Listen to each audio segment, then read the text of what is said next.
So welcome to my renovation project. Things are progressing. We've got the ground floor down here. This is my London project at the moment. There's another project going on somewhere else, which I'll talk to you about separately. But things are progressing. They've been a little bit slower than I was hoping for.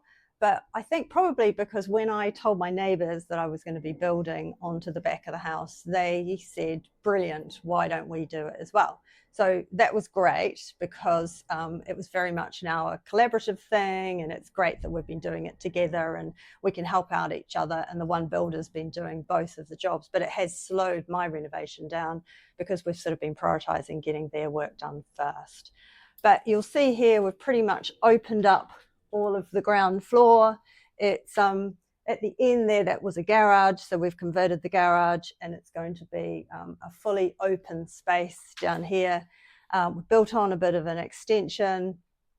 You can see from here that we've got the new extension in the background. So it's not a massive extension, it's kind of a bit small, which is nice. I've made it smaller than I could have because I wanted to play around a little bit with the garden coming into the house. We've got a step down, so it's going to demark that space, but importantly, the step down doesn't start where the extension starts. I brought the step down into the house to trick the mind a little bit to make that sitting area larger. So I'm really pleased with that decision. Another thing we've got going over here is I've got this lovely long window here that is the bit of space where I didn't extend the extension all the way to the side. And what this does is it just allows this lovely amount of light to come into the house at this point. This is going to be a little library area, and I'm going to have a garden directly out of here. So that's going to just bring some garden joy, some lushness right into the house and along the side of the extension, which is going to be glazed as well.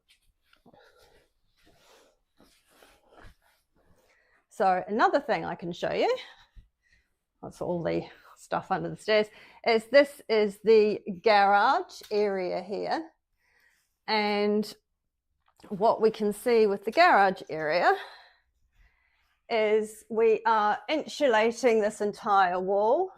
We're having to keep a garage door on the external to match with all the other houses. I'm in a row of houses and we're all very uniform, so we can't do anything that's going to mess with that. But what I'm very, very excited about is we've got a long skylight coming in along here. So for the full width of this space, there's a skylight. It's going to be a flat piece of glazing. And there's going to be kitchen units here that come up, and the fronts of them are going to go up into the skylight to cheat the idea of where the walls and the ceiling finish. So that's going to be really interesting because the only light that I get in the afternoons comes through this front. So I've got a front door opportunity over there. But this skylight is incredibly important in terms of getting afternoon light into the house. I was going to close this off as a utility room. Most people have done that in the other houses. But to me, the value of the light that is going to filter through this skylight is just so important to the rest of the space that I have to keep it open. So, you know, there's always compromises, aren't there? There's just always like, well, I can't have everything, so what's more important? Do I want a separate utility room or do I want the light? The light has won in this particular situation. So the utility is going under the stairs, and I'm going to have to get a bit creative about how I make sure I've got space for hanging, washing, and also, you know, all the normal kind of utility stuff. But to me, getting the light through here was just so key. So that's a really interesting thing that is going to develop. There is going to be a tall, that whole wall there at the end is going to be tall units for the kitchen, probably in like a dark walnut, because the house is a kind of 1960s, 1950s house. So there's a lot of original walnut in it. And then along here, starting from here and running all the way along here, is going to be the kitchen. And it is just going to be one set of low units, hopefully wall hung, so that the floor goes all fully underneath.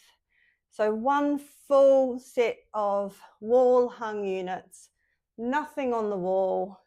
So it's going to be quite a long architectural form, creating the kitchen.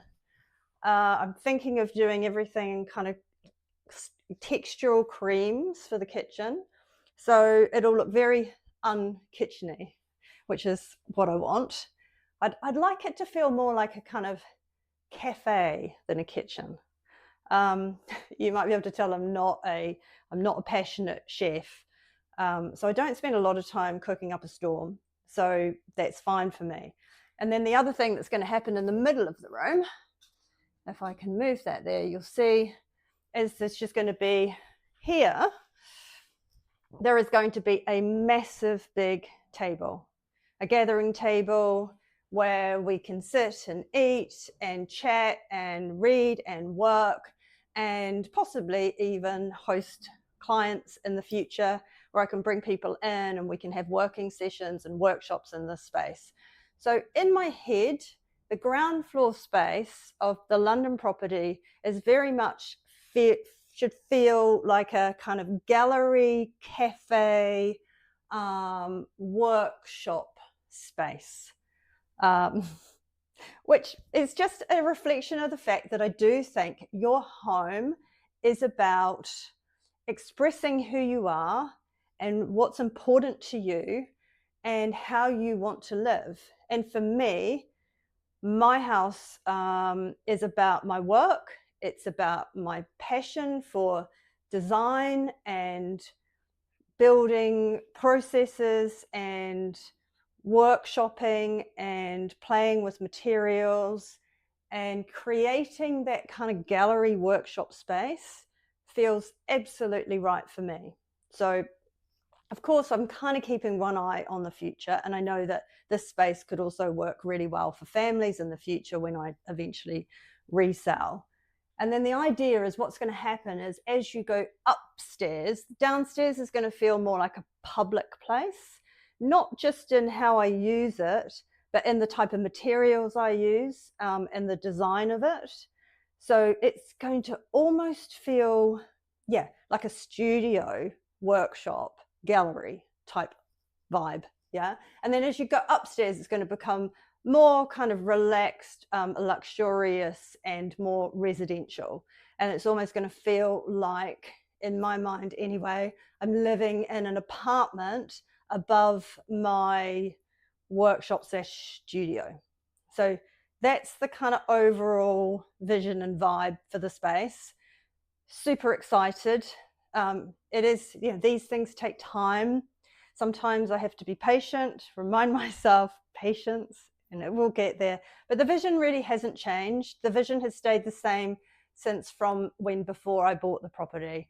And it's just kind of, it's growing in depth and texture, and sort of as we create the space and make it more real. So loving the process, living upstairs in a bit of a makeshift flat, shall we say? But it's fine. It's fine because I'm loving the process and I'm loving seeing things happen and progress. And every piece of progress is joyful for me. So that's the plan. And I will continue to share as time goes on and we start to see all the sort of things being put in now. A lot of the things have been taken out and built, but now we're going to start to be layering in some of the final finishes and the kitchen and the flooring and items like that. So I will be sharing those as they happen.